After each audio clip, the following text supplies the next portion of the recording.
Microsoft မှာလူတိုင်းဖြစ်လေဖြစ်တာရှိတယ်ပြဿနာတစ်ခုဖြစ်တဲ့ဒီလိုမျိုးမြန်မာစာရိုက်လိုက်ရင်အောက်ကနေအနီချောင်းလေးတွေပေါ်နေတာဘယ်လိုမျိုးဖြောက်ရမလဲဆိုတာကိုပြောပြပေးမှာဖြစ်ပါတယ်ဒါဆိုရင်ကျွန်တော်တို့ဖြောက်ဖို့အတွက် file ကိုတွားလိုက်မယ်ပြီးရင်ကျွန်တော်တို့ဒီမှာ option ကိုထပ်တွားမယ်ပြီးရင်ကျွန်တော်တို့ဒီမှာ profile ကျော်တဲ့ကိုဝင်လာမယ်နော်ပြီးတော့ကျွန်တော်ဒီမှာ chat spelling as your type ဆိုတဲ့ဒီအမှန်ချလေးနှစ်ခုကိုဖြုတ်ပေးလိုက်မယ်ပြီးရင်ကျွန်တော် okay နှိပ်လိုက်မယ်ဒါဆိုရင်ဒီမှာမြန်မာစာရိုက်လိုက်ရင်အောက်ကနေအနီချောင်းလေးတွေမပေါ်တော့ဘူးဒီမှာကျွန်တော်တို့ထပ်ပြီးတော့ရိုက်ကြည့်ရင်လည်းမပေါ်တော့ဘူးเนาะကျွန်တော်ရိုက်လည်းမပေါ်တော့ဘူးဒီအားကြောင့်ကျွန်တော်တို့ဘယ်ချိန်မှ word ကိုဖွင့်ပြီးတော့စာရိုက်ဒီလိုမျိုးအနီချောင်းလေးတွေမပေါ်တော့ဒီအနီချောင်းလေးတွေကဘာလို့ပေါ်တာလဲဆိုတာကိုလည်းဘုဒ္ဓတာအနေနဲ့ပြောပြပေးမယ်ဒီအနီချောင်းလေးတွေကကျွန်တော်တို့က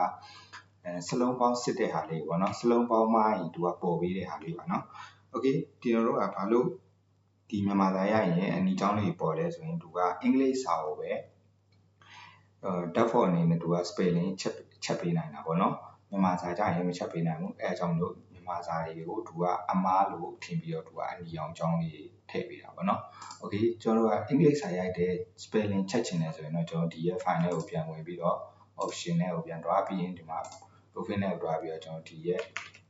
ဥစ္စာလေးကိုအမှန်လေးထပ်ချစ်လိုက်ပေါ့နော်ဒါဆိုရင်တော့အင်္ဂလိပ်စာရရင်ကျွန်တော်တို့ကအမားဆိုရင်လည်းအမားသူကတားပေးမှာပေါ့နော်အမားမဝင်တော့မတားဘူးမြန်မာစာကတော့အကုန်လုံးတားမှာနော်သူကအနီအောင်လေးတားပေးမှာဖြောက်ချင်းကျွန်တော်ခုနပြောလို့လေးဖြောက်လို့ရပါတယ်နော်โอเคပါကြည့်ရှုပေးလို့ thank you